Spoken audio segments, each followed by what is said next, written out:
I'll make sure I don't say anything. Okay.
Okay, I think everyone's devices are now working. If you want to start the meeting, Chairman.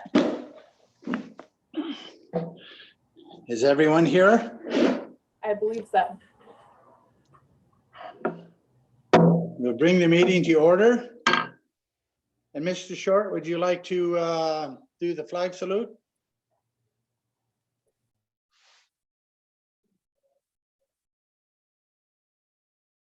Hello? Dave, you're on mute, so you'll have to unmute.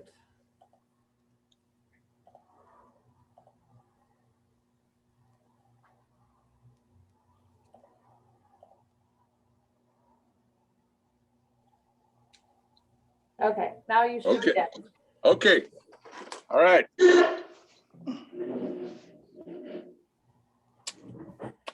I pledge allegiance to the flag of United States of America and to the republic for which it stands, one nation, under God, indivisible, with liberty and justice for all. Thank you, Mr. Short. I guess we should have done call to order, but I always do the flag salute first. Sorry about that. Call to order. Chairman Nelson, Here. Vice Chairman Short, Here? Director Gregorio, Here. Director Erler, Here. and Director Kelly. Looks like he was not able to log in at this time. Okay. Moving on to item 2, public participation. Is there anyone out there that is online with us that might have a question or anything regarding the meeting tonight?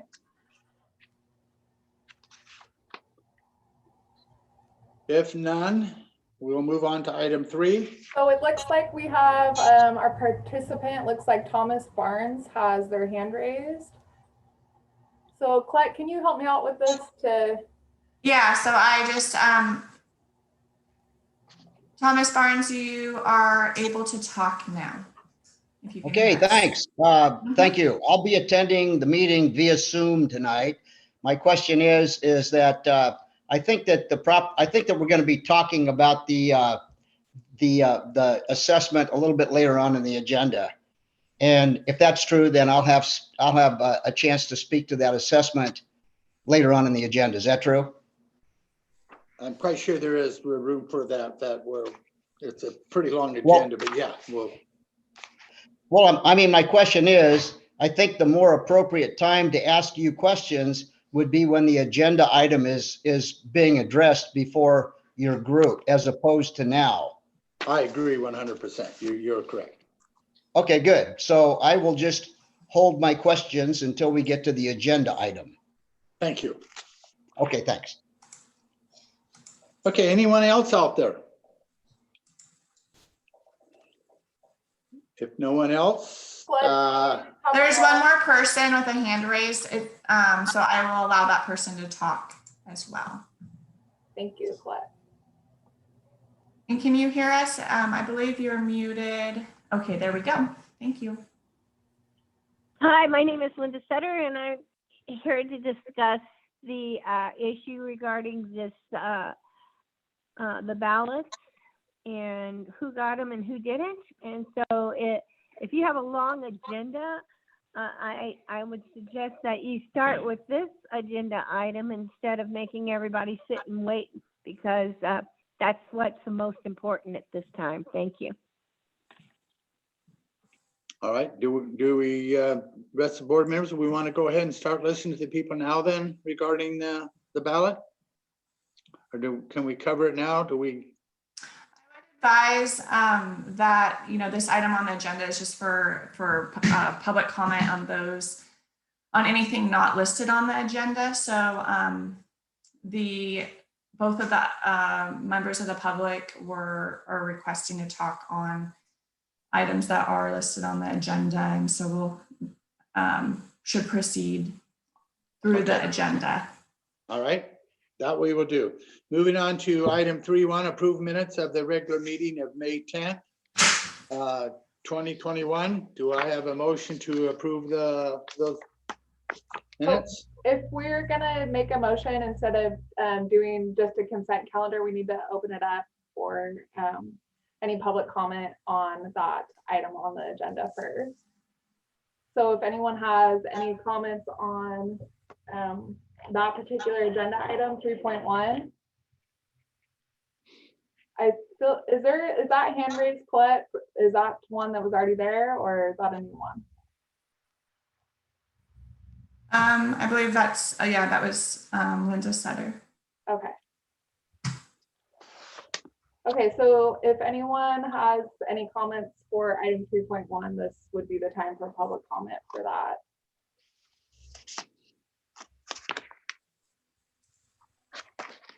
So, and I see Linda's hand still up, and I am assuming that that's to talk on the next comment, or do we? Okay. So it looks like there's no one at this time. All right.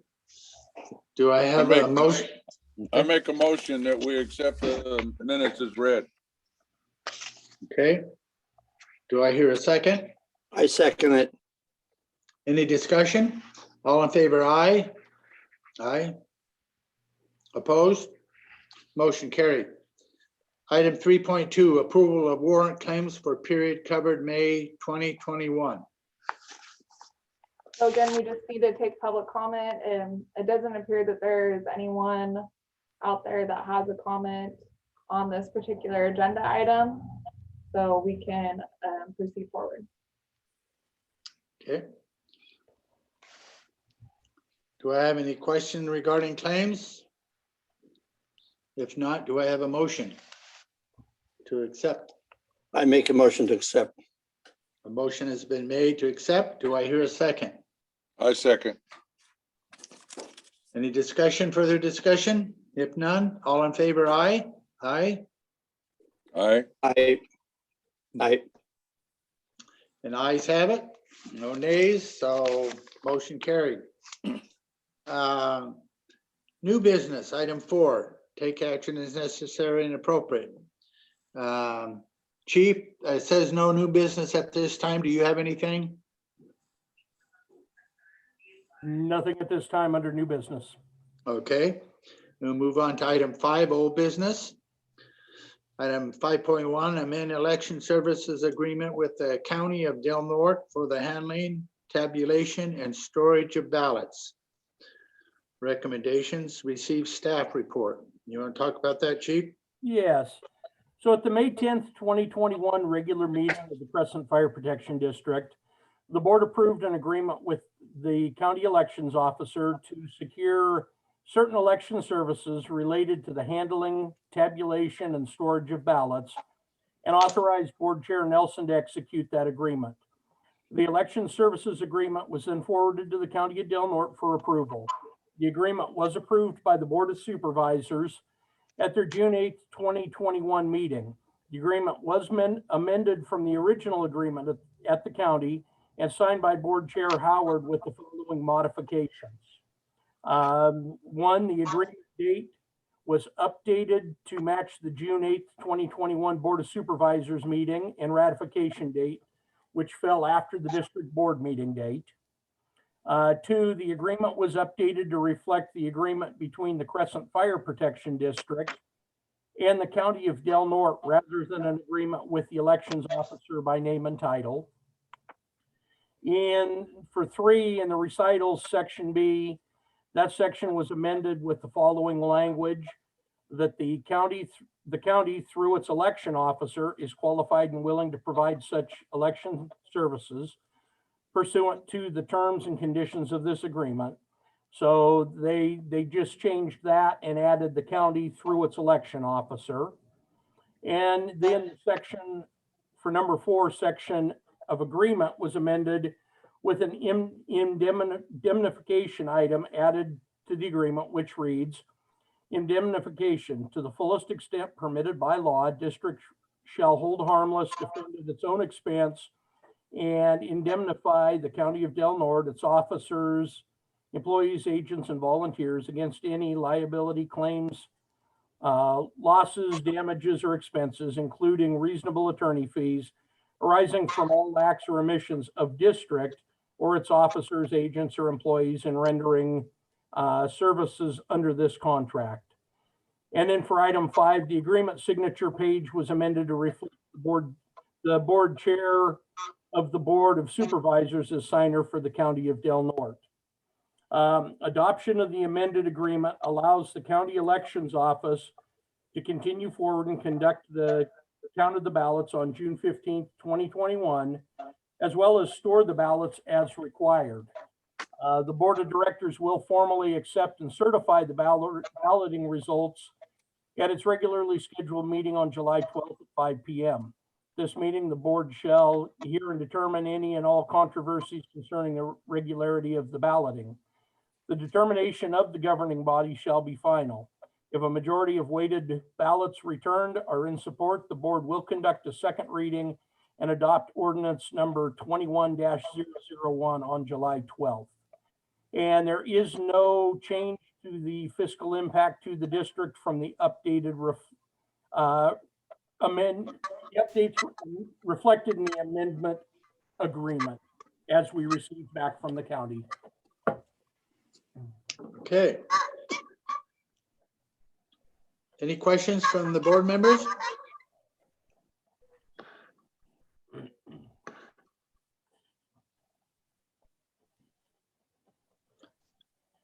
Item 2, take public comment. Do we have any public comment on it?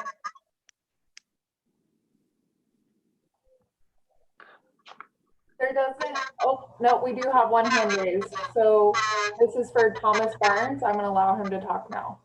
Okay, Okay, go ahead, Thomas? Thomas. Okay, I think I'm unmuted. I think you can hear me. I want to apologize. I had to step away for just a minute. So I'm not, are you getting an echo or can you hear me clearly? I can Hello? hear you clearly. The echo should be fixed now. Okay, good. I had to step away for a minute and I don't know if this is the agenda item that I want to speak to or not. So help me along here a little bit. Are we now discussing the assessment or are we not discussing the assessment? Well, we're not really on, Yeah, this agenda item is for the amendment to the election services agreement for the tabulation services with the county. So we're getting closer. Okay, I apologize. I stepped No away and worries. just didn't know where we were. Okay, thank Thanks you. for checking. No problem. You bet. So now it looks like we have one more hand raised. So I'm gonna allow, it looks like Linda Sutter to speak now. Okay, Linda, go ahead.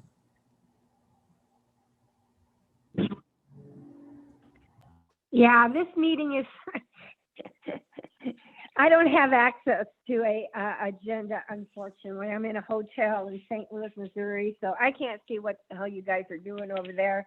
So if you could just let us know when we are allowed to speak on the agenda item that speaks to the ballots and whatnot else, I'd appreciate it. Thank you. not a No problem. Thank you.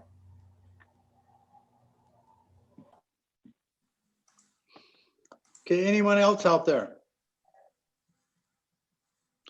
If not, on item 5.1, we move to 3, board discussion. Is there any further board discussion regarding the amended election? No.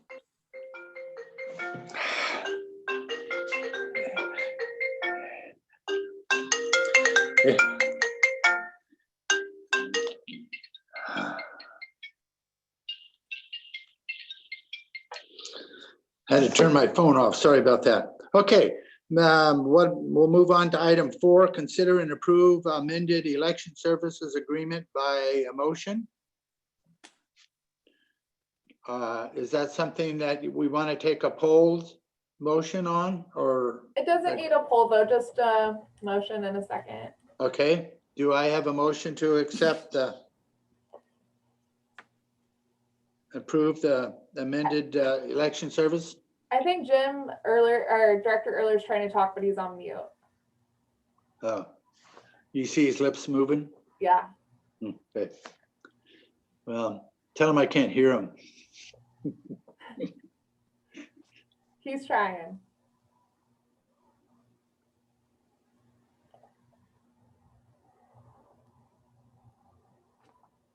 Okay, I am not on mute. now you're not. I wasn't before either. I move to accept the amended election service agreement with the county of Del Norte. Okay. Has a motion been made? Do I hear a second? I second.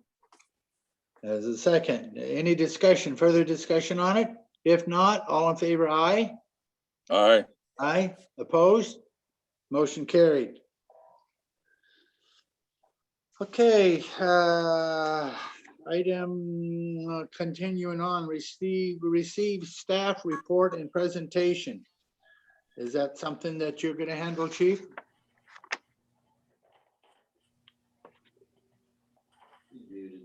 Chief, you're on mute. No, I'm not. This is for item 5.2 to receive amended benefit assessment report, consider and adopt resolution number 21-02 and waive full reading, read by title only, and reintroduce ordinance number 21-001, an ordinance of the Crescent City Fire Protection District levying a fire suppression assessment beginning in the fiscal year 2021-22. So for background, on March 8th of 2021 meeting, the Crescent Fire Protection District Board of Directors reviewed the draft engineer's report prepared by Bartle Wells Associates and adopted resolution number 21-001, thereby initiating Prop 218 proceedings, declaring intention to levy assessments, approving the engineer's report, and providing for notice of hearing and mailing of assessment ballots. In addition, the board introduced ordinance number 21-001, which referenced the engineer's report and establishes the assessment levy provisions. The engineer's report is the basis of the proposed benefit assessment that would fund the cost of providing continued fire protection services and improvements within the district boundaries. The engineer's report, as adopted on March 8th, provided an estimated fiscal year 21-22 assessment revenue requirement of $421,648, resulting in a proposed assessment rate of $74 per single family equivalent benefit unit, EBU, for fiscal year 21-22. This new assessment would replace the 2006 assessment and would be in addition to the 1987 assessment for a total single family equivalent benefit unit of $98 annually. After the meeting, a combined notice and ballot was mailed to each record owner of developed properties located within the district, as identified by the names and addresses appearing on the last equalized secured property tax assessment roll of Del Norte County. The notice and ballot included information about the proposed assessment, a summary of the procedures for completing and returning ballots, information about the public hearing, and the total amount of assessment proposed for the owner's particular parcel. After ballots were distributed for the required 45-day period, the fire chief and district clerk fielded calls and questions from affected property owners. There were 4 property owners that requested EBU adjustments based on the land use classification on their property. 3 of the 4 were incorrectly classified commercial industrial when in fact they are residential. In addition, 1 residential parcel was reduced from 2 EBU to 1 EBU after confirming a detached shed was not being used as a secondary unit.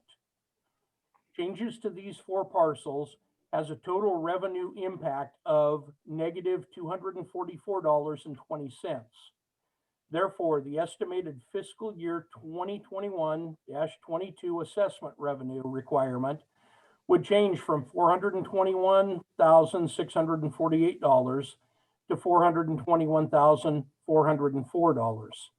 This would not affect the proposed assessment rate of $74 per single family equivalent benefit unit for fiscal year 21-22. In conclusion, staff recommends that the district board adopt resolution number 21-002, thereby amending the engineer's report to incorporate the EBU adjustments to the 4 parcels as described above. In addition, staff further recommends that the district board reintroduce by title only ordinance number 21-001, thereby reflecting revisions to the total estimated fiscal year 2021-22 or assessment revenue requirements with the EBU adjustments incorporated. If approved, the 4 parcel adjustments would be reflected in the ballot tabulation for the affected parcels. Changes to these are fiscal impact. The changes to these 4 parcels has a total revenue impact of negative $244.20. Therefore, the estimated fiscal year 21-22 assessment revenue requirement would change from $421,648 to $421,404. This would not affect the proposed assessment rate of $74 per single family equivalent benefit unit for the fiscal year 21-22. If approved, the parcel adjustments again would be reflected in the ballot tabulation for the affected parcels. And you also have as attachments, you do have resolution number 21-002 that's being asked to be amended, as well as the attachment to that showing the 4 parcels and the ordinance number 21-001 that would need to be reintroduced by waiving reading and reading title only to move forward. Okay, do we have some public hearing that needs to respond, that can respond on this now before we So make a motion? we can take public comment at this time. This isn't for the public hearing. That will be the next item, just for those that are participating to let you know. Okay. This is just pertaining the resolution and the reintroduction of the ordinance. And it looks like we have Okay. Thomas Barnes with his hand raised, so I'm going to allow him to speak now. Okay. Okay, go ahead, Mr. Barnes, you're on. Okay, thank you very much. I just have a quick comment, and then I'll speak later on when the actual agendaized item comes on. But here's my comment. You all sit there and first of all, we need the fire district. We understand the importance of that. What our questions and what my questions are going to allude to is how this has come about and the complexity in the way it's been explained to the public, and the fact that nobody really understands in simplistic terms what's really happening. You've rattled off a bunch of numbers, but in reality, what's happened is that you have one assessment that is expiring. The old assessment stays on of $18, and you are now introducing a new assessment of $74 or $78, which is going to bring the total assessment that people are going to be locked into with no sunset clause to about $100 a parcel. Let's forget minimum. Let's forget about the multifamily parcels for now. The general public really doesn't understand that. The way that you all have explained it is, it looks like the total assessment is going to be 70 something dollars, $74. We're forgetting about the amount that's been sunsetted in, and nobody understands that there's not a sunset clause. So here is my comment at this time. My comment is that it's been 200 days, this was voted down. I don't know what has changed in a 200-day period, but all of a sudden this is being voted on again. And it was voted down by the general public. This is an important issue to both you, the fire district, and to the general public and the general community up here in Crescent City, Del Norte County. Very important item. The way it's been presented to the public, and I'm not saying I'm for it or against it, but the way it's been presented is confusing. The time frame has been extremely rushed. When questions have been asked of the fire district in the past, nobody has been clear on it. So I just, at this point in time, and I'll save my comments for later, I just want you to know that it's a confusing issue. The general public doesn't understand it. Nobody understands that you've had one assessment that just sunsetted and you're going to replace that with a permanent assessment that's going to be added on to the other permanent assessment. It's a confusing issue. I think you could have done a better job at clarifying this and presenting it to the public. I think that if you would have done that, I think that you would have gotten more reasonable and equitable representation as to what the voters really wanted. And so the way that this whole thing has proceeded, and by the way, I'm sitting here with, there's 4 people that are sitting here watching this. Past Supervisor Roger Gitlin is sitting here also. We just have a lot of concern about the way that this has been presented to the folks up here. It's been confusing. It hasn't been clear. The way you have held your public meetings in the past, you've held them during work hours with only the required advertisement in the newspaper posted on your door.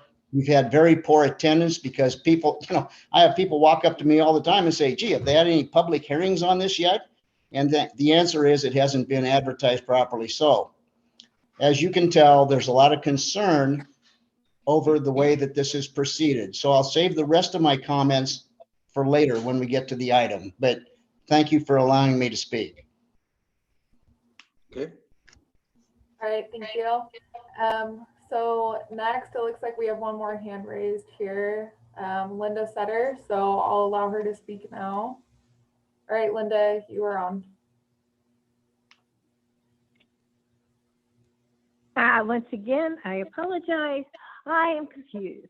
So I'll wait until the next item, since we didn't start this off at the beginning, to make my public comment. Thank you. Okay, thank you. Okay, Chairman Nelson, there's no one else with their hand raised at this time. We can proceed with the motion and the poll votes for both the resolution and the reintroduction of the ordinance. Okay, do I have a motion to approve that? What is that, 21-002? That's correct for the resolution. Right. Do I have a motion to accept those changes? Or that resolution? I make a motion to make the changes on 21 and 22. Okay. A motion has been made. Do I hear a second? I second that. Okay, any discussion? If not, all in favor, aye?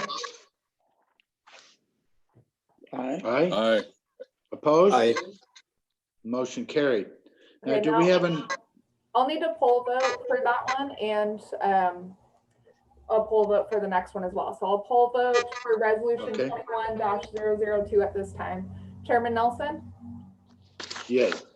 Vice Chairman Short, Yeah. Yes. Director Erler, Yes. Director Gregorio. Yes. All right, thank you.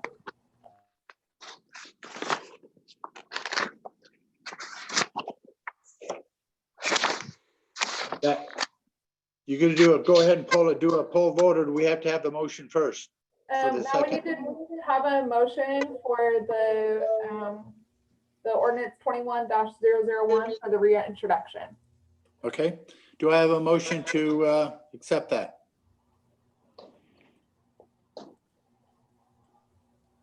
I make a motion that we accept the 21001 changes.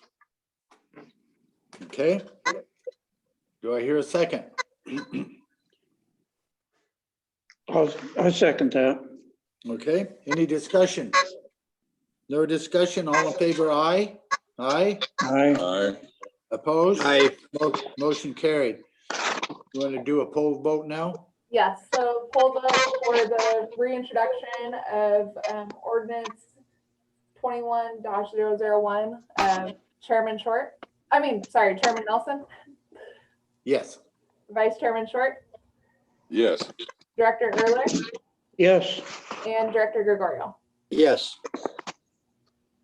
All right, thank you. All right, let's see now. Recommendation, receive staff report and presentation. Is that where we are? Or take public comment? I think we already took some public comment, didn't we?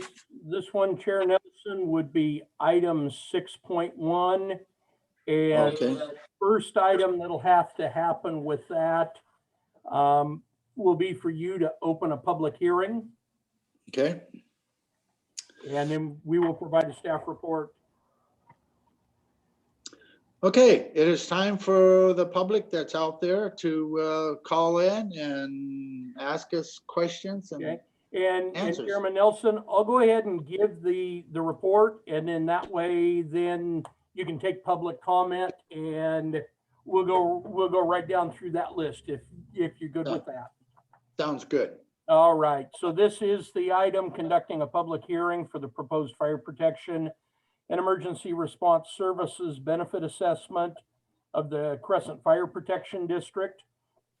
As the background, this public hearing marks the end of the voting period for the proposed fire protection and emergency response services benefit assessment, which would fund the services and improvements included in Crescent City Fire and Rescue's 10-year financial master plan, which was adopted in November 2019.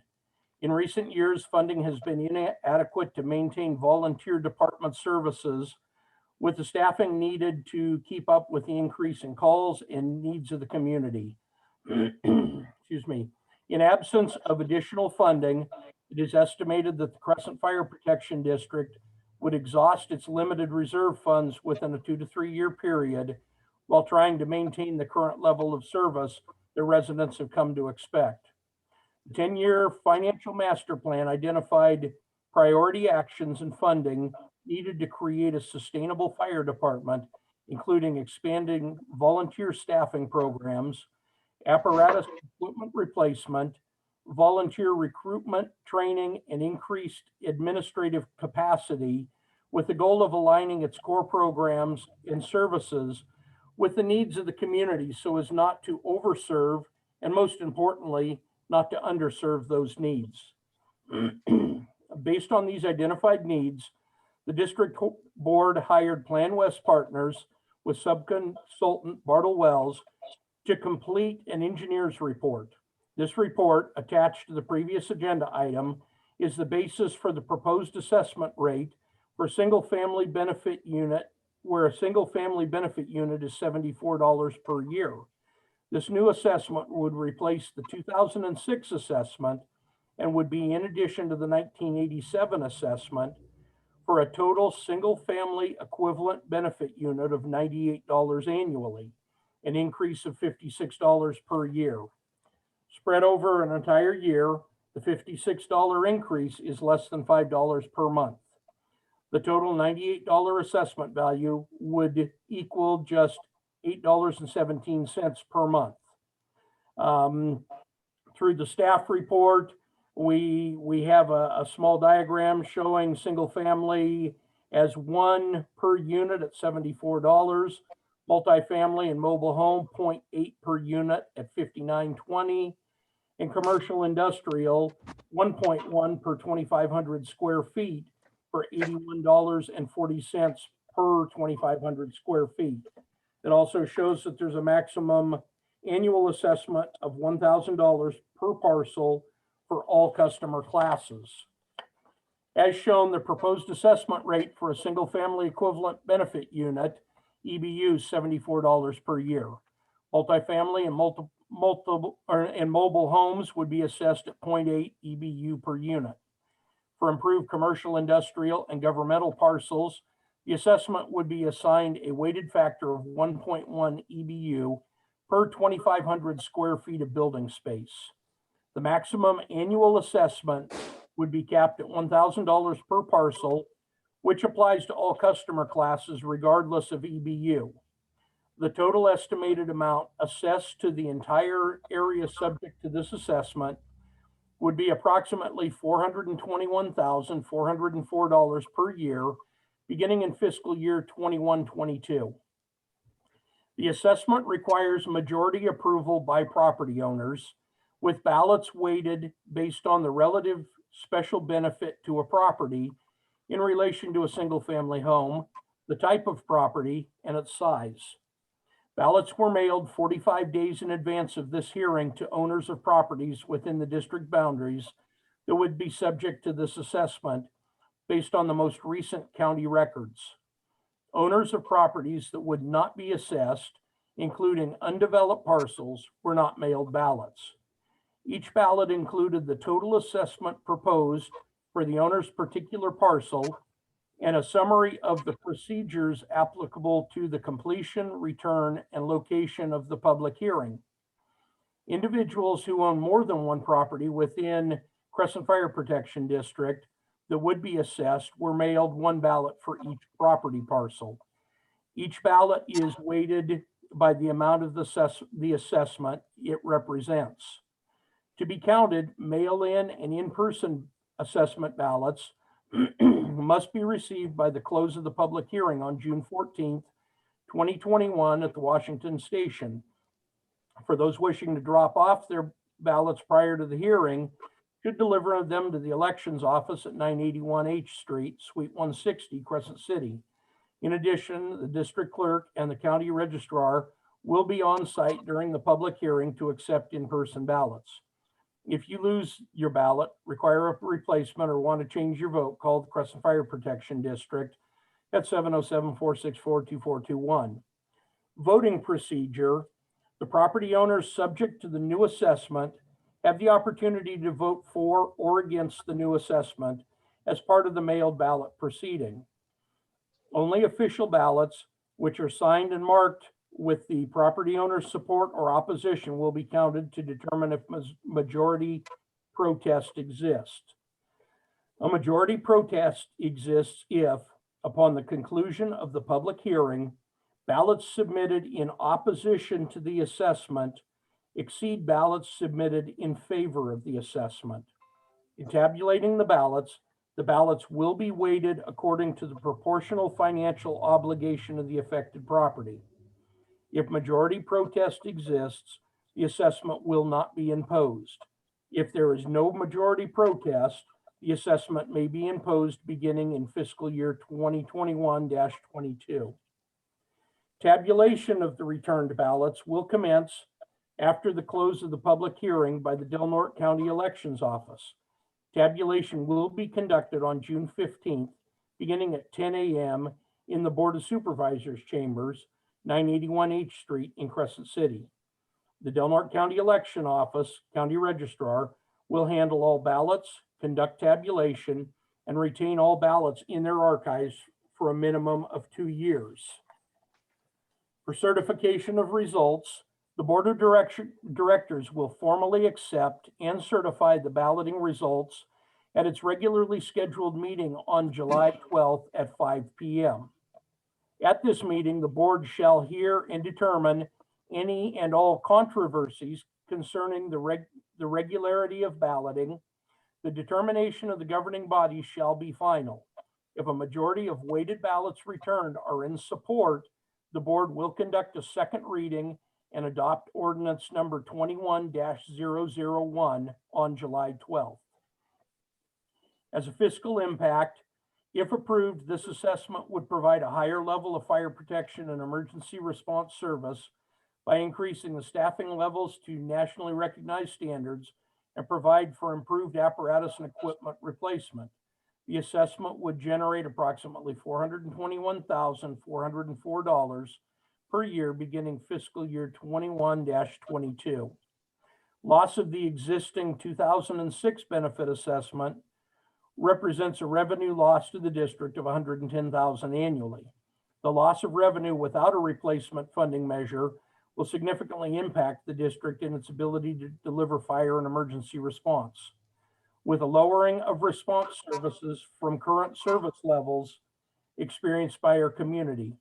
Further, as the district worked to continue to provide services, district reserves that could offset this revenue loss could be depleted as early as the end of 2023, resulting in a significant loss of service to the community.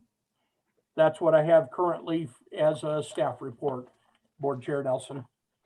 Okay. At this time, I guess we can open it up to the public for their participation. All right, so we have Linda Sutter first, so I'm gonna go ahead and allow her to speak now. Can you hear me? Yes, we can hear you. Yes. Okay.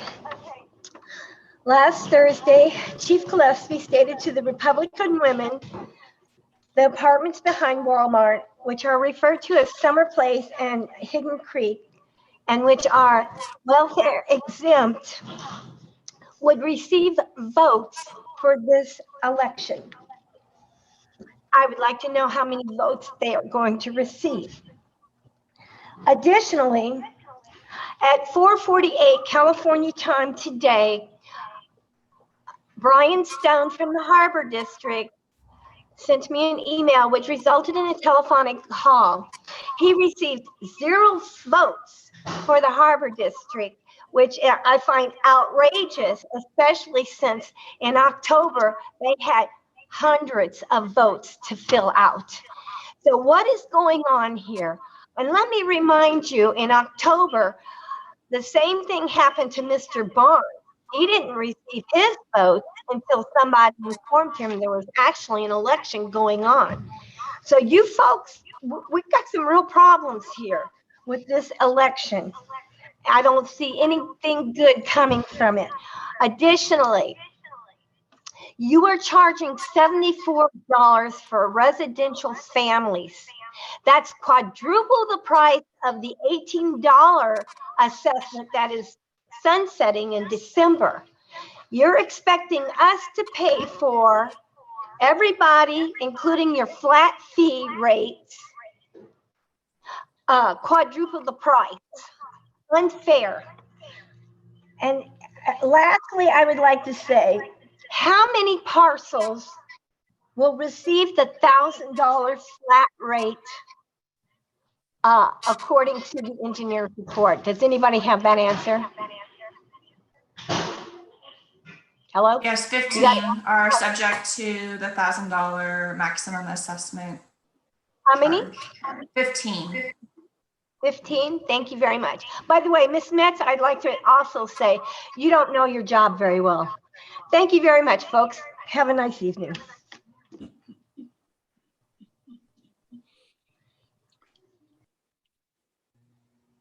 Okay, any other further?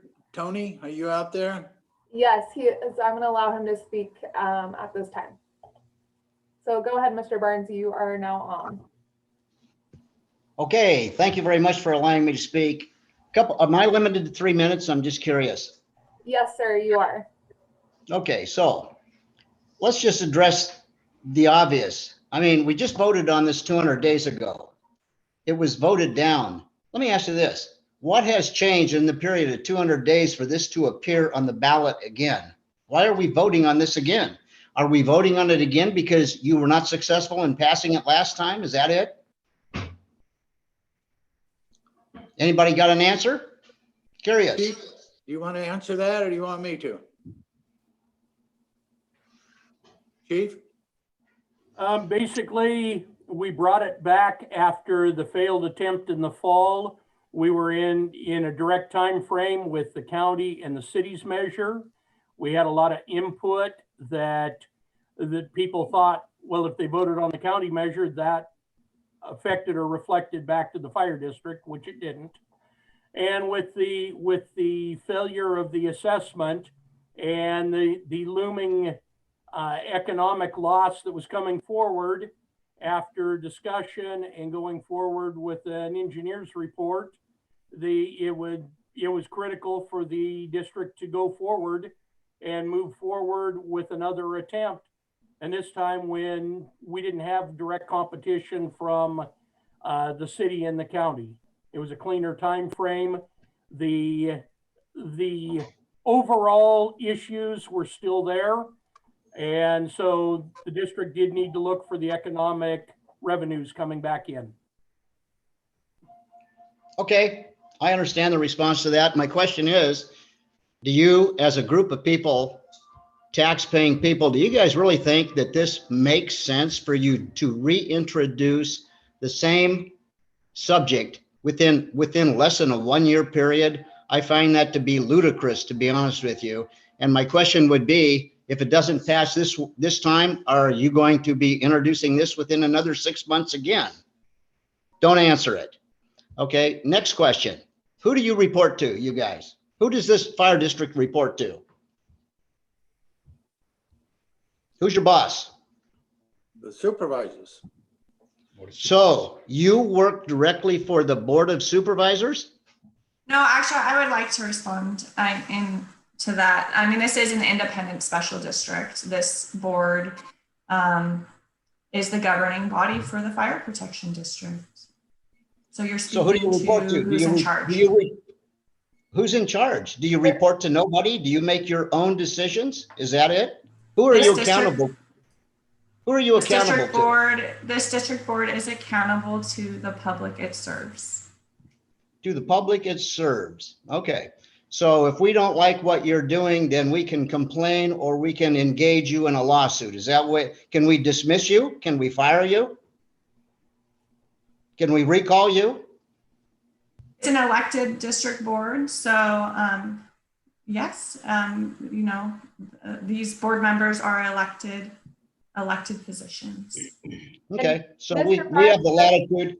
We can recall you, and I guess the chiefs, the permanent people, the employees report then to the fire district board. Is that the way it works? Correct. And Mr. Burns, Yes. just to give you a heads up, your 3 minutes has come to an end. No, wait a minute. You're talking. I have not had 3 minutes of talk time. You have responded taking up my time also. I don't think it's 3 minutes of cumulative time.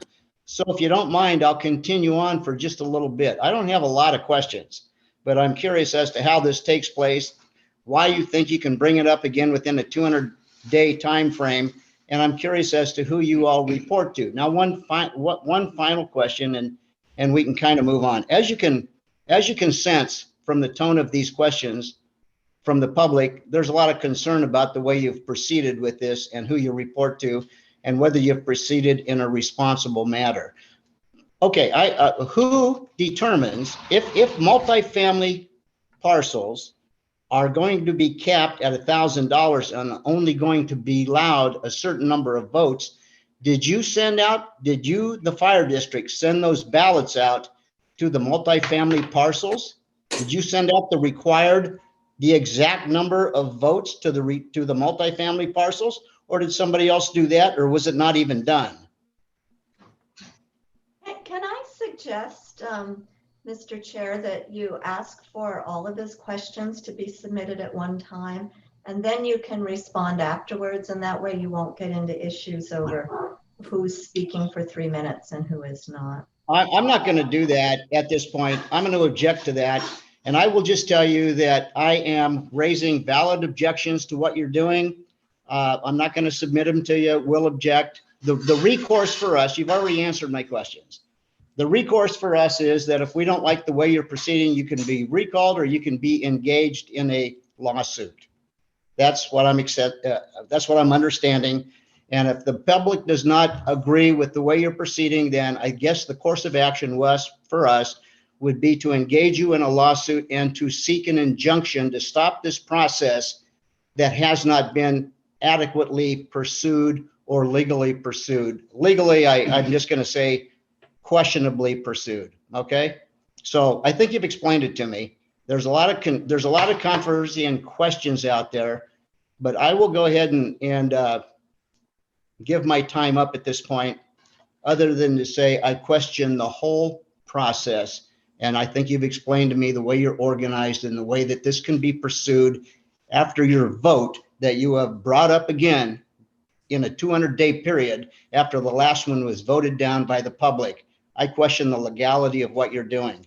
I'll give my time up. Ex-Supervisor Gitlin is sitting here also, and I think that he has a couple of questions for you. Thank you for your time.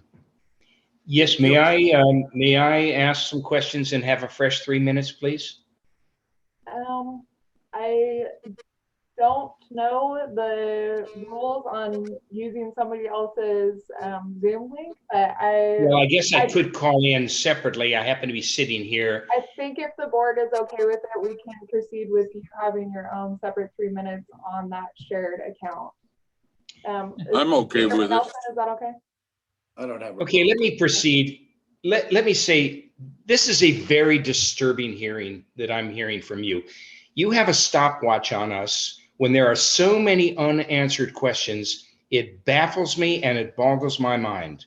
I have so many questions to ask on this, and people have been asking, what's your opinion of this? First of all, you folks are not being direct when you say the cost is $98 per parcel. That's a minimum cost, Chief Gillespie. You know that's a minimum cost. I have no shortage of people who tell me their assessments are varying amounts from $168, $142, and it goes up from there. These are single family residences. So when I hear this, it's only going to be this minimum cost. You're not emphasizing that. That's comment number one. Number two, these elections cost money. Jump in anytime if I'm making an error. The first one cost $160,000. To redo this 200 plus days after the fact, you didn't get the result you wanted, is another $100,000. This is a rhetorical question. You don't have to answer it. But who pays for that? That's again the public. And number 3 point, and I'm very disturbed by this whole protocol of the number of exemptions of people who benefit from this assessment, which is mostly emergency services. Fewer than 11% of all the calls are fire calls. We don't have a fire problem in Delaware County. We have an emergency services problem, which has been exacerbated by an increase in the amount of people who are coming up here with nothing in their pockets except problems. And they're coming into our communities and demanding services. Chief Gillespie, you and I have spoken about this. How many and what percentage of people are exacerbating this incredible increase in the amount of emergency services, which unfortunately the individual property owner pays for? I'm concerned that people like Jim Barnes, who owns the apartments behind the Walmart, he gets votes and he pays no taxes. I'm concerned that the hospital pays 0 property taxes, including an exemption on this particular issue. Yet you're telling me the people at the hospital don't have fire needs and emergency services needs? Who's paying for this except John Q. Public?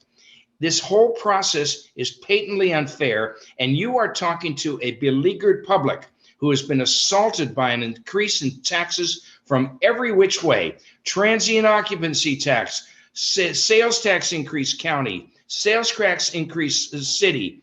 Now this assessment, where the rubber band can only go so far. And I agree, we need fire services. We need these services, but you're putting it on the backs of a beleaguered public. I don't think there's anything any of you can say, if you choose to respond to some of my comments, that will satiate my concern that I see this problem being exacerbated and getting worse, and you're looking to the public for solutions. And I'm telling you that the people who are being affected are beleaguered. And that's my 3 minutes.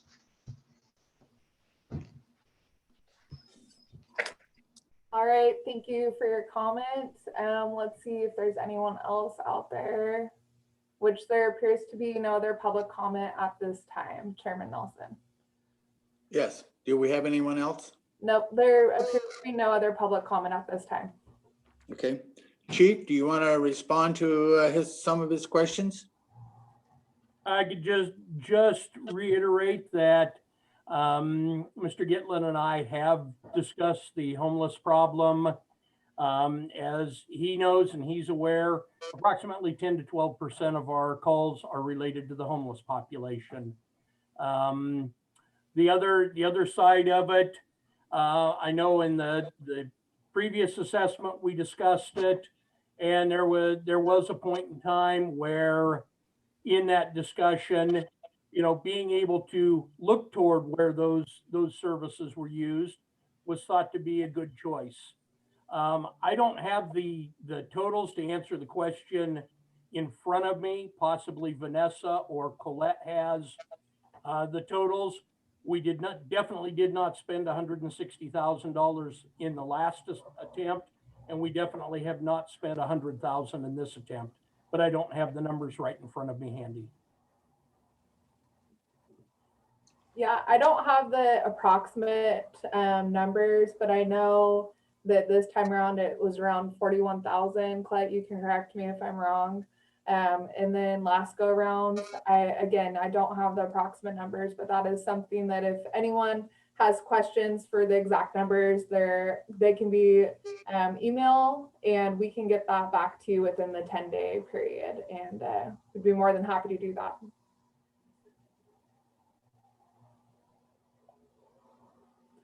Okay, any other questions?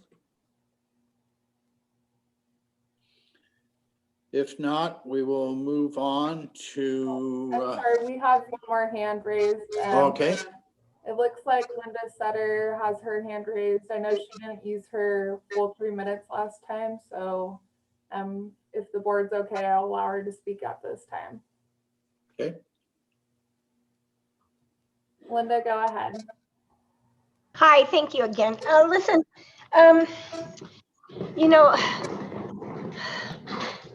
first off, this is a public forum, and this is where people need to find out the information. So when Ms. Met says, oh, write the questions down and we'll tell you behind closed doors what the answers are, that does not work for me. That does not work for the Brown Act, and that does not work for the public. Okay? So I want you guys to get that straight. Thank you very much for giving me this last minute. That's fine. Thank you. You know, I might reiterate every meeting that we have, we recommend that the public come to our meetings. Unfortunately, we very seldom have the public that shows up to our meetings, but we would like to have public come in and give comment. So it's an open door policy for the people out there, and we've never closed our doors to the public to come in and voice their opinion, or if they want to run for a board supervisor, for one of our supervisor positions. It's always been open. So, you know, this is a volunteer fire department. We do the best that we can. Unfortunately, we have lots of expenses that OSHA requires. We have to buy new equipment. And unless we have an income that can support it, then it's going to cause some severe problems with our fire department. And I agree, we roll on a lot of calls that it'd be nice if just the ambulance would roll on. But unfortunately, the SO calls us out. We have to roll on those calls. And until we can get things maybe changed there with the SO being a little more up on what's going on with the caller, we might not have to roll on some of these calls, but it all costs money. And unfortunately, it's the taxpayers that we ask to pay that. If we were a paid department, it would be a whole lot more money than what we're requesting from the people at this time. And we did kind of run the other one through a little fast. It was very clouded and confusing. There was a time element because of what the city was trying to do with theirs. So it kind of pushed us into a situation where we had to get it out there. We tried to make it as a little clear this time. And if you read through the material, I think it was self-explanatory what the costs were going to be. And so that is what it is. And we're only trying to do our best. And I would say if someone thinks they can do it better, put in for my job and they can have it. Okay, thank you. All right, Chairman Nelson, it looks like we have a couple more hands raised. So at this time, I'm going to allow Bo Smith to speak. Go ahead, Bo. Can you hear me? Yes, We hear can. you. So I'm curious. Worst case scenario, the benefit assessment doesn't pass. We go back to the 1987 assessment, correct, of $18. Correct. $24 would be the correct amount, but yeah. Okay. And so I'd like to know, and I'm sure the general public would like to know, worst case scenario, what happens to our fire service here in Crescent City and Crescent Fire Protection District? I mean, I know what'll happen, but I think the public would like to know. Chief, would you like to answer that? Yeah, this is Chief Gillespie. If in the event that it doesn't pass, obviously it's got to go back to the board, but there's some hard decisions that have to be made. If the funding isn't there to be able to maintain the equipment, to be able to cover the costs of insurance, fuel, all of the training costs that are required, we're going to have to shed calls. And some of those calls will be those medical aids that we have to go to. And some of those may be critical medical aids, possibly even as great as CPR cases. Yes, the ambulance is out there. The problem is if you go on a heart attack that turns into a CPR case, one person driving the ambulance and one person in the back is unfortunately not a situation that's viable for a person living. It's not enough hands on the call. When it comes to fires, if we can't maintain the equipment and keep it in shape, we go backwards as a fire department, and we go backwards in the service to the community and to the public.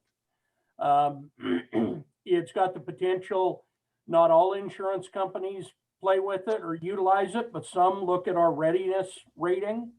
If our rating goes down, insurance costs can go up. If we don't have the money to be able to keep quality volunteers engaged and to keep them here, to put on quality training, to have equipment that's adequate to keep them safe, then that level of service goes away and we lose volunteers.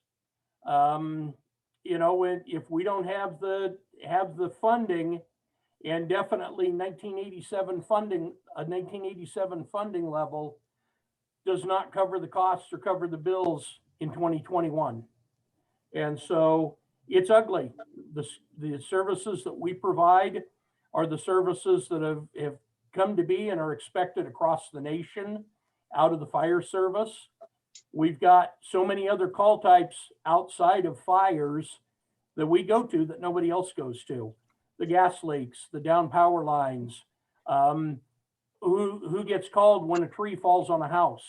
It's the fire department. And we go out and we try and serve our community member to the best we can. We need that support to be able to continue. Otherwise, we've got to start cutting services, and nobody wants to do that, but that's the hard truth. So I have one more question. I don't know if my time's up, but my other question is if this benefit assessment doesn't pass, can the state step in? And we've seen them step in the past. Can they step in and make it the district a state response area? Typically, the state won't step in unless there's some sort of a contract. They've got a current contract right now in the Trinidad area to where CAL FIRE is paid a significant amount of money. And, without that, they typically won't just step in and take over an area. All right. Thank you, Chief.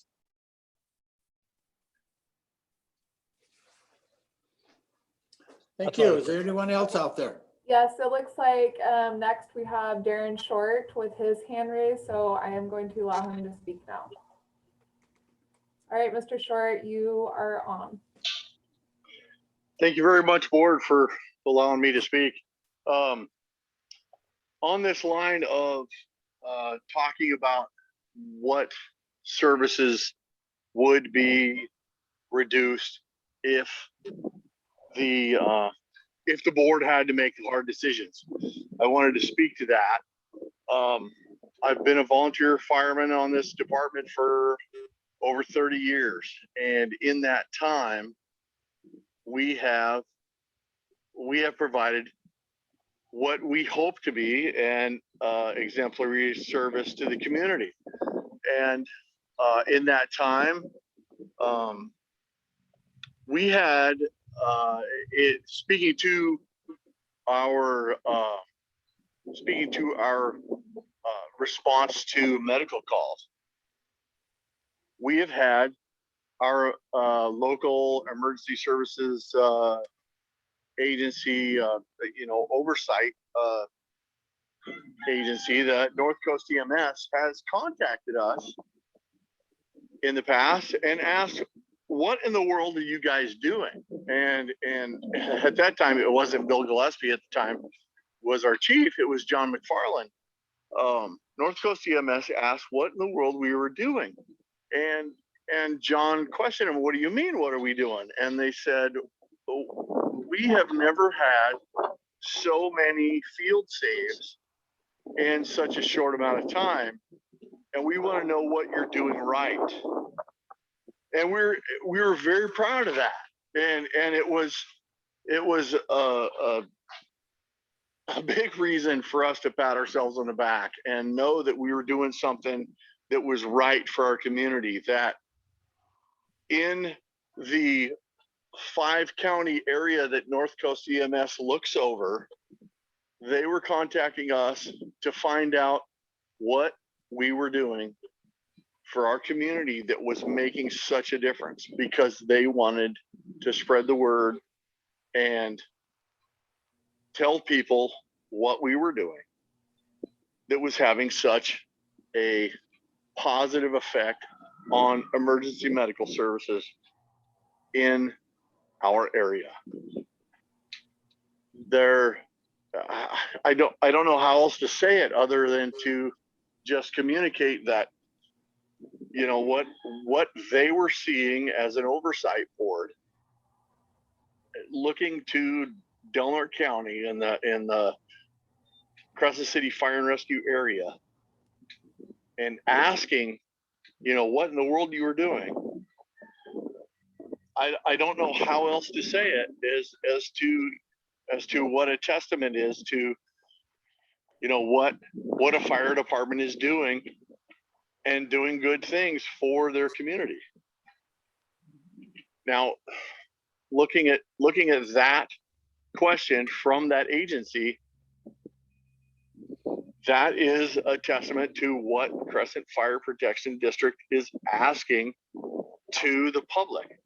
We want to continue this type of service to the public. That is what our ask is.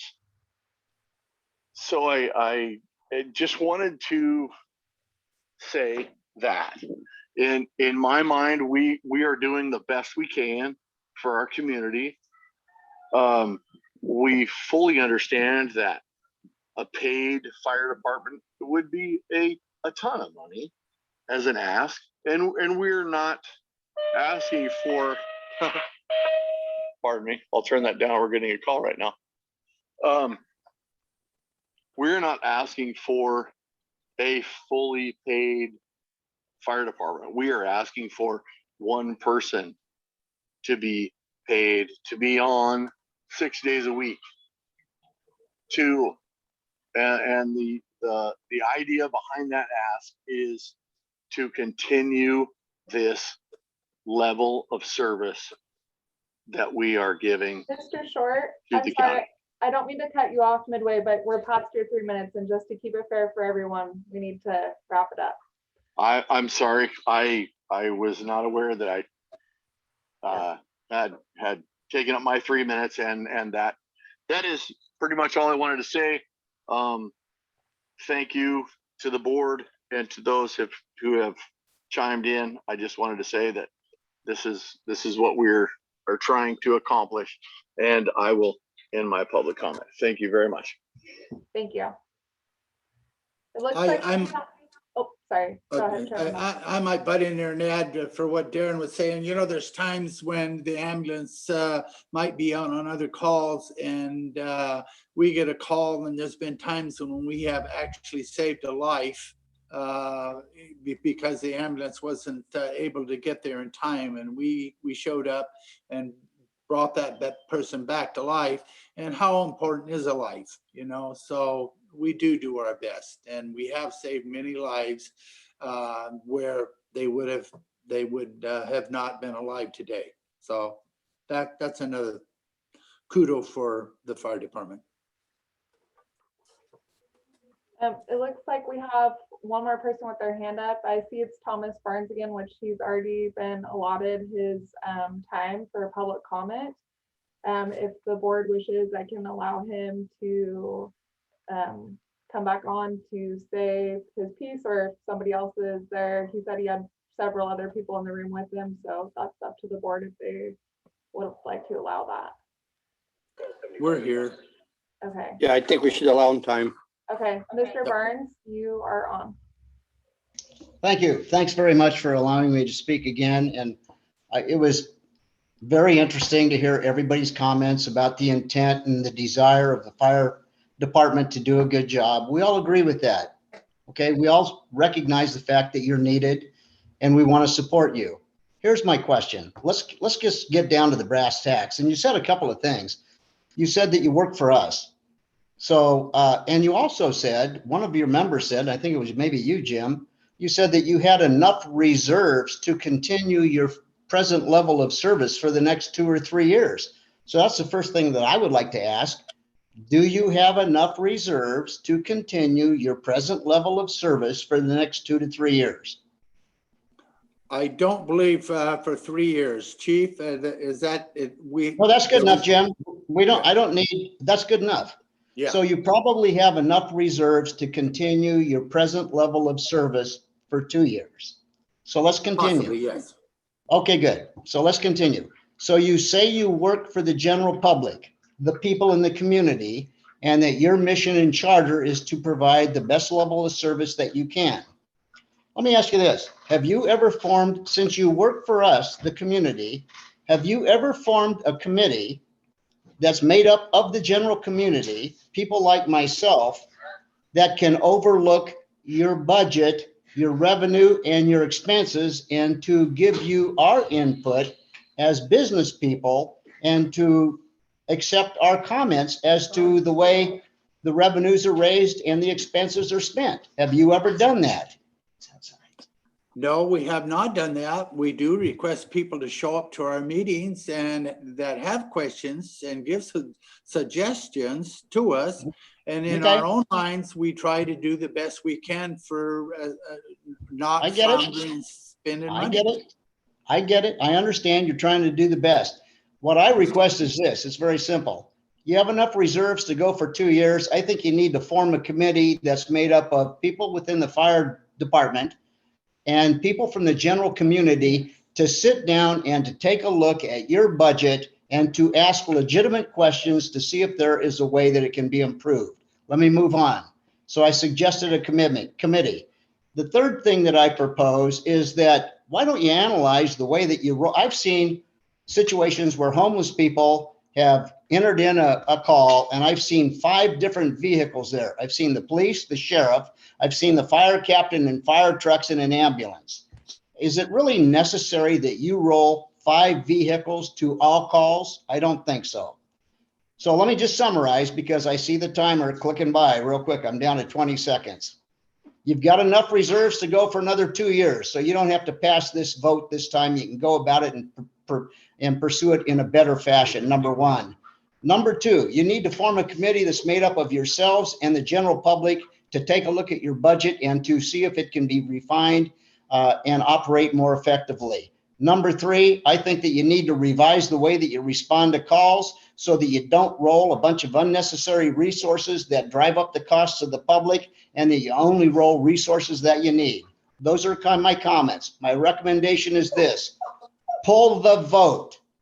Don't complete this vote tomorrow and proceed properly with this. You have enough money to do it. Get an analyzed property, invite the public to participate, and then bring it about when it's more realistically assessed. That's my proposal. Thank you for your time. I appreciate it. Thank you. I might comment there, Tony. One thing we're worried about is waiting to the last minute and not have this go through, and then have to flounder as a fire department to do a good job for the community. And we didn't want to wait to that last minute to be able to do this. That's why it came back around again. All right, Chairman Nelson, it looks like we have Mr. Dennis Sutton wanting to speak at this time, so I'm going to go ahead and allow him to speak. All right, Dennis, you are on. And you're muted.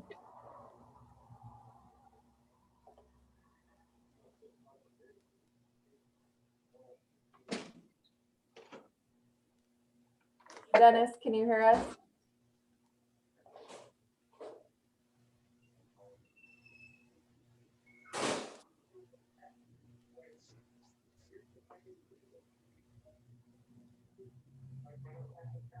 I think he must be having problems at this time. No one else can hear him right now, right? Okay, I'm gonna go ahead and take him off and see if he can't get that fixed. Okay, let's try again.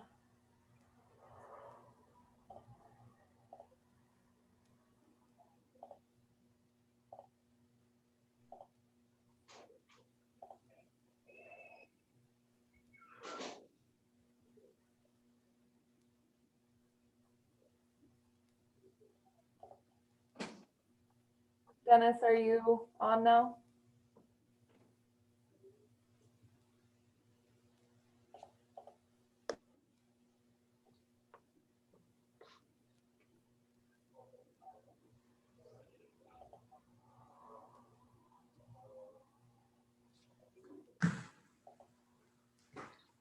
Okay, so his isn't working at this time. If you want to give it another minute, we can see if he tries to call back in. Is there anyone else out there that has a comment? It doesn't appear so at this time. It looks like City Manager Eric Weir is on, so I'm going to allow him to speak now. Okay, Mr. Weir, you can now speak. All right. Can the board hear me all right? Yes. Yes. Thank you, Chair Nelson, member of the board. Thank you for listening to my comments, and thank you for taking up such an important topic. I know these things are never easy for a community or for a board to take on. Communities and just individuals as a whole, don't like to see their assessments raised, their taxes raised. But as things like a fire department or like the service the fire department provides comes before a community and there's a need, that's when a community needs to react. And unfortunately, that takes resources to do. This isn't just the first time that this has come before the board. This has been a long process, one in which the city and district jointly went in on a master plan.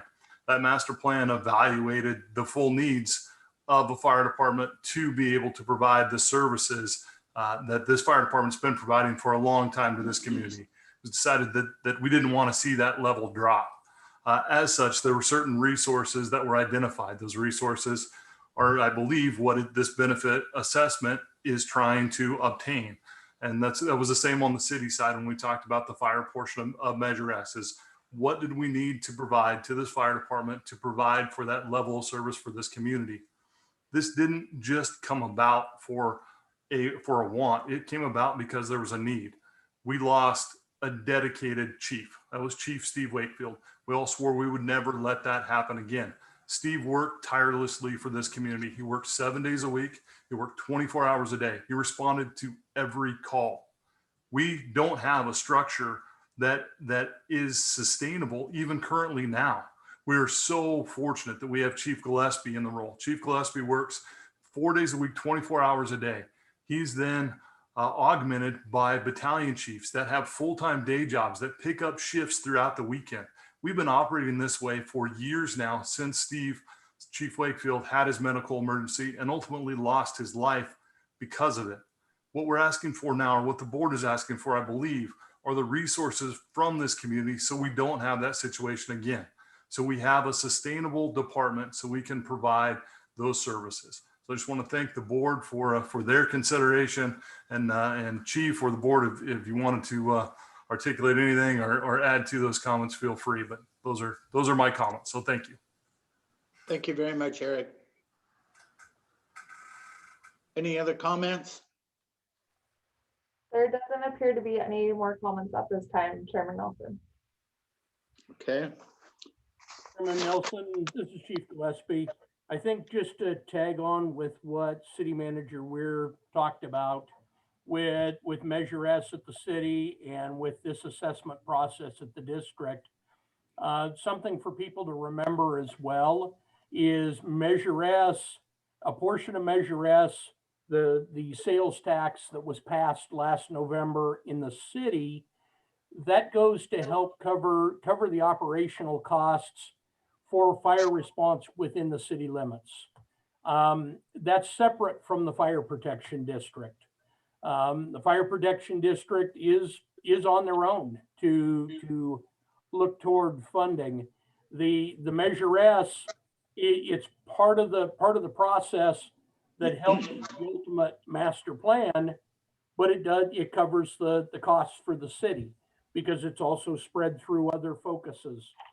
Measure R, it should be remembered, that also passed at the county, the fire protection district will see $0 from that. No money will come to the fire district.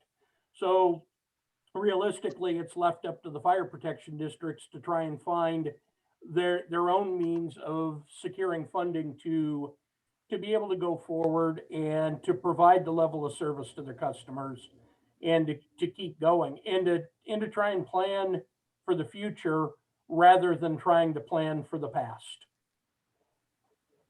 Amen. Thank you. Anyone else? Any board members have something to say?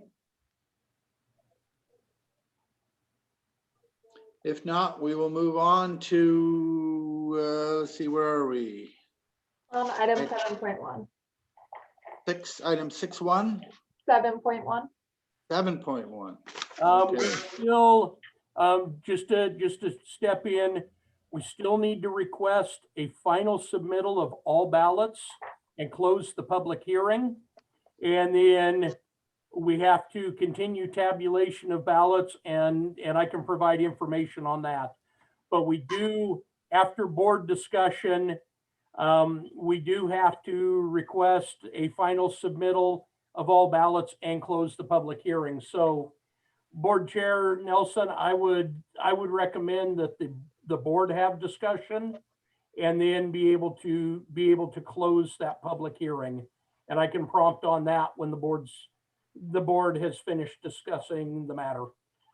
Okay, this is not going to be a closed session then. It's an open discussion. Nope, this is open discussion with the board of directors at this point.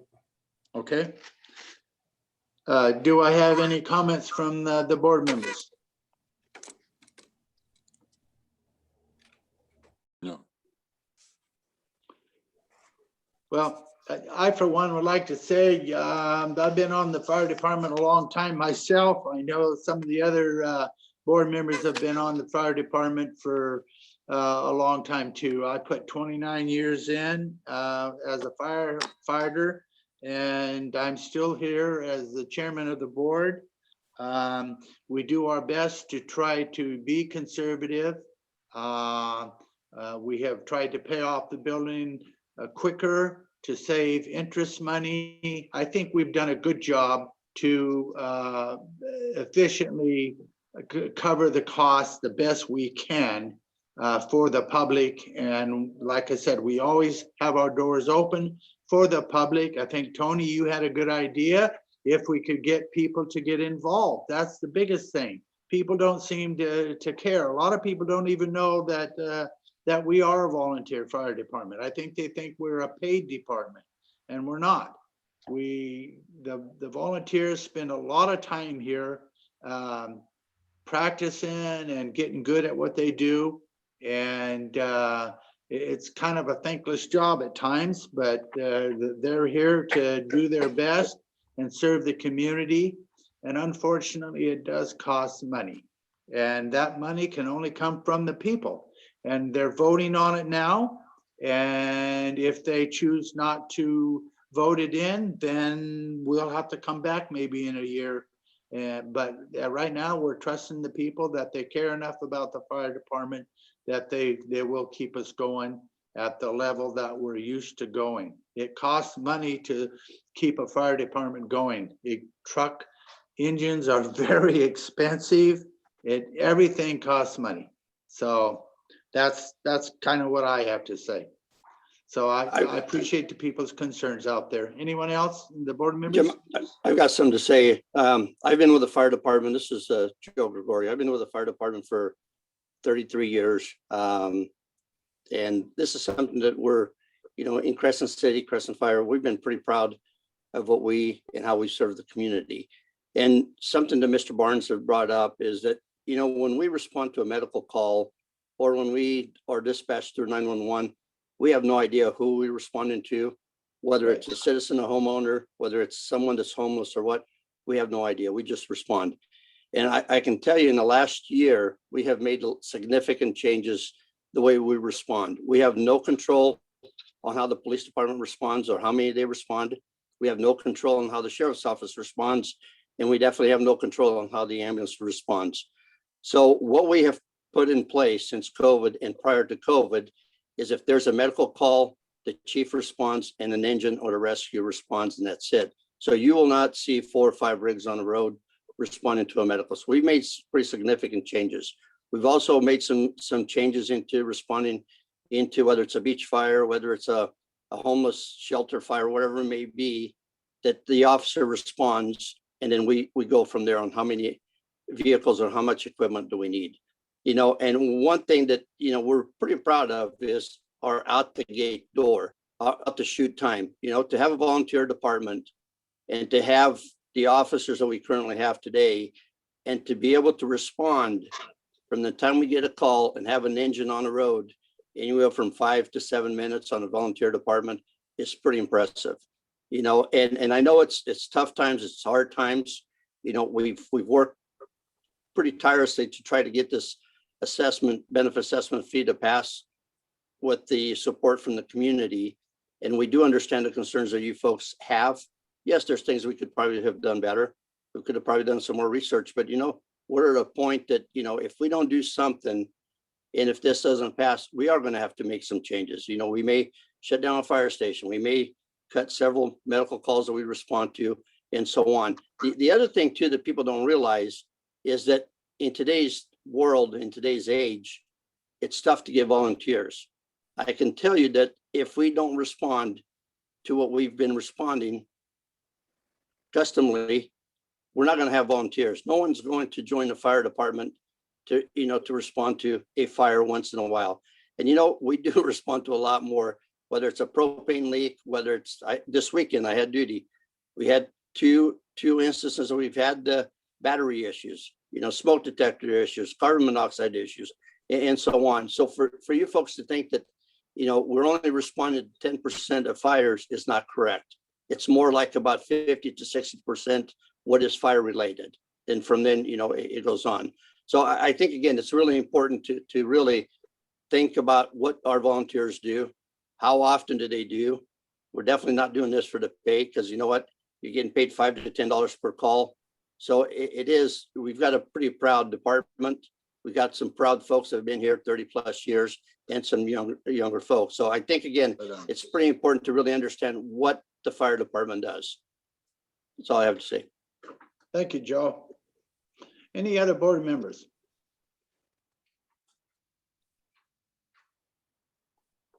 No other comments? Just Jim, if the public just knew how much it cost us to keep up with state requirements, with OSHA requirements, with turnouts and that sort of thing. It's just a big expense a large expense to run the department, much less have a full-time fire chief. And we haven't, and we need that. And so we've been working at that for almost 3 years now. So, and it has to happen. So you're not going to get probably ever again somebody like Steve Wakefield that was 24/7. Ever so often, all of us love to leave on a vacation, but some reason Steve didn't. But it just, anyway, the public needs to know that the expenses are just enormous. Yeah, I agree with you, Dave. And I think a lot of times they don't stop to think what it costs. They think we could get by a lot cheaper, but unfortunately, we are dictated to what we have to do to stay in business, and it's all expensive. So there's just no way out of it. And I don't know where else we can get the money. Back when we had timber, we got a lot of our money from the timber, but today that's a thing of the past. So it has to come from the public, and unfortunately, that's the way that's the way it is. And the public can be thankful that we're not a paid department, because it would be costing them a lot more money than what they're spending right now. And other areas equivalent to us are paying as much or more per month for volunteer fire departments. So I wish there was a better way to go about it, to get money and not have to go to the people. I've got quite a few properties myself. I don't like paying it, but I know that I want to be protected and keep things going good the way they are. And so I gladly pay it. Okay, anyone else out there? We have one participant of the public. It looks like Grant Hodges has his hand raised, so I'm going to allow him to speak at this time since we have not closed public comment or the public hearing yet. Grant, go ahead. When you're ready, you can unmute. You guys hear me okay? Yes. Yes. I just wanted to say that I've been on the fire department for just a few years, and being with these other members that have been on for either years or decades has been an amazing reality to me, to understand what kind of level of commitment that we have within this department to our community. And it's, I hope that the community doesn't think that this is thrown together loosely, but we've all, in a way, have played a part coming together to show what we need to continue a certain level of service so that we can continue doing this. I love it. I absolutely love being able to attend to these calls, even the medicals themselves, and seeing the reaction on our community's face, showing up to their homes, inside of their homes when they're most vulnerable, and knowing that things will be okay. And we can't do that without the support from our community, knowing that we're capable, or without the support of our community. And we always try to uphold a certain level to keep their trust, make them feel good about what they're investing in. And that's all what this really means. It's an investment to their home, their family, everything that comes with the territory of a fire service. So this has been a great opportunity for me to serve my community and work with these people that have been here before me, and including Bill Gillespie, that has brought also a large amount of knowledge from other fields when he came in and helped us out when we were in need. But in all seriousness, though, we are in dire straits. We do need help. We are advocating to get this done sooner than later. We don't want to wait to the last minute when the reserves are gone and we have nothing else to fall back on, so that we can continue to move forward,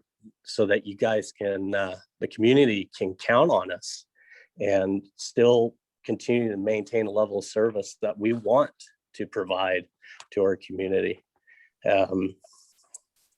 It's just, the decision is totally up to the community. We always rely on them and they rely on us, and it's up to them. All we can do is just provide you the level of service that we can and the information we have, so that you guys can make an educated decision what best suits you.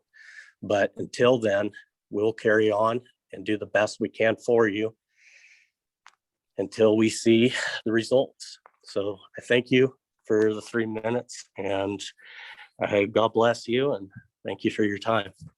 Thank you. Okay, any other response from the board members or anyone else out there that's got a comment? If not, I guess then. No, Then- no one of the public. You're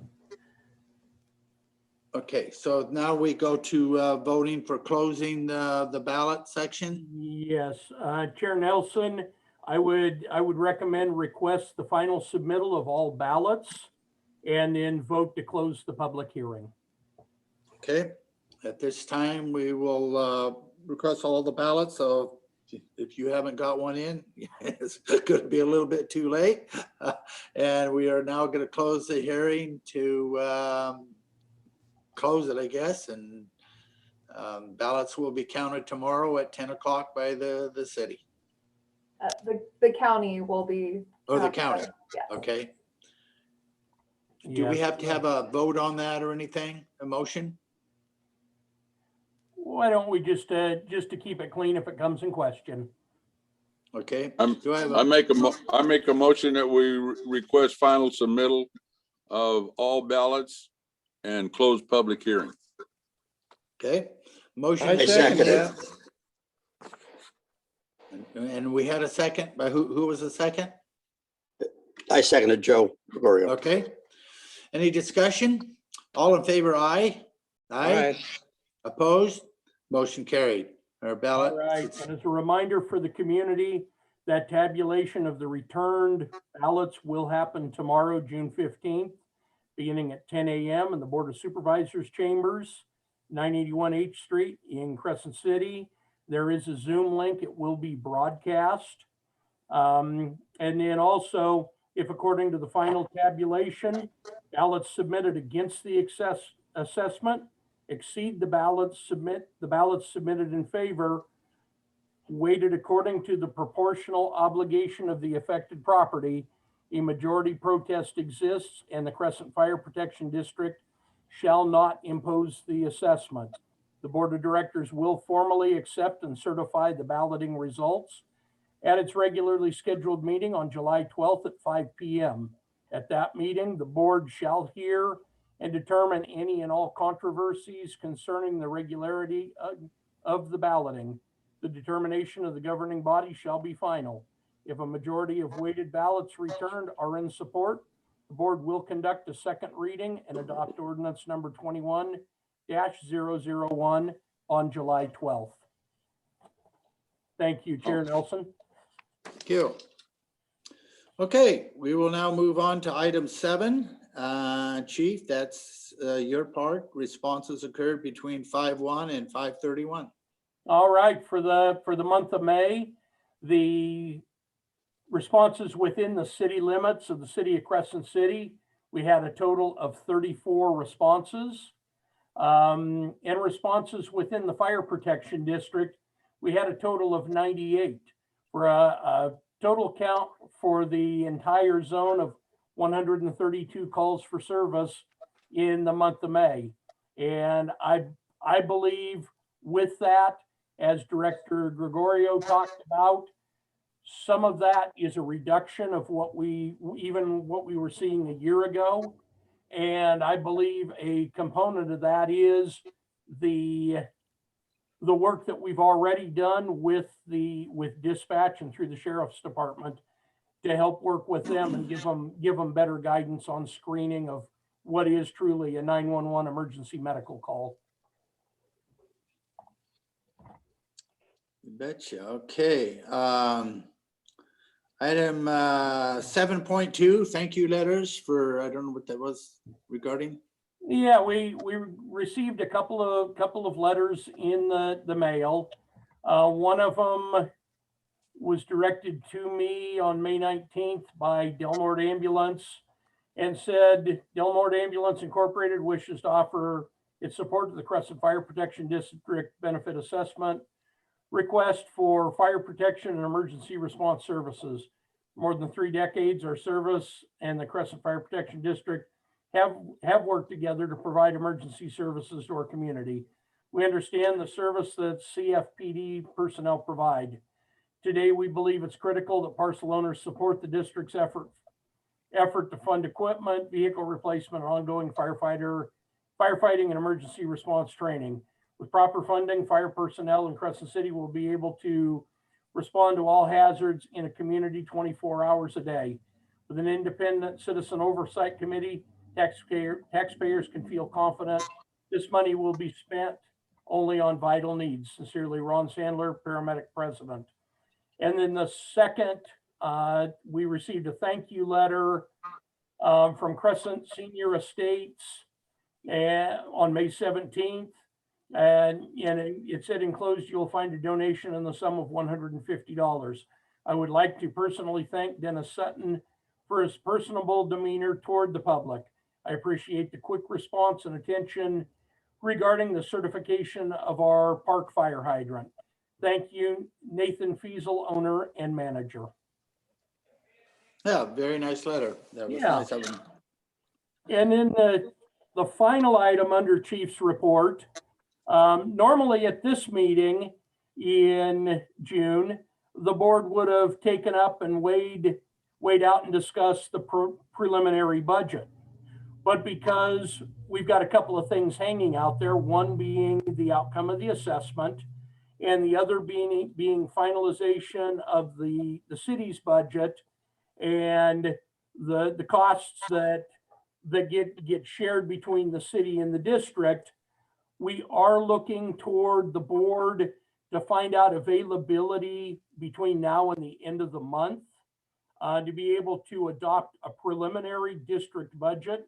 We're required by law to do that by June 30th.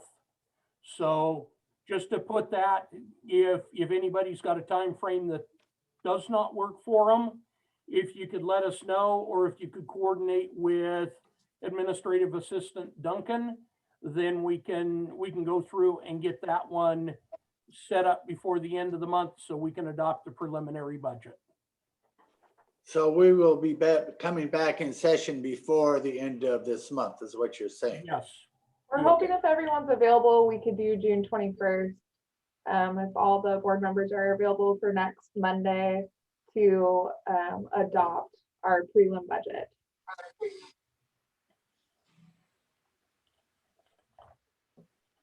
I'll be here. I'll be here. That works. 5 o'clock. Yes. Okay, I'll be here. Okay. All right, that sounds good. Volunteer department. We put our time in. Okay, and we would request other people. Yeah. And that's the end of my report, Board Chair Nelson. Thank you very much. We'll move on to item 8, board comments. Any comments from the board? If no comments. I make a motion that this meeting be adjourned. I second it. We are adjourned. And like I might add once again, that if there's any public out there that would like to come to our meetings, they are invited. So please come.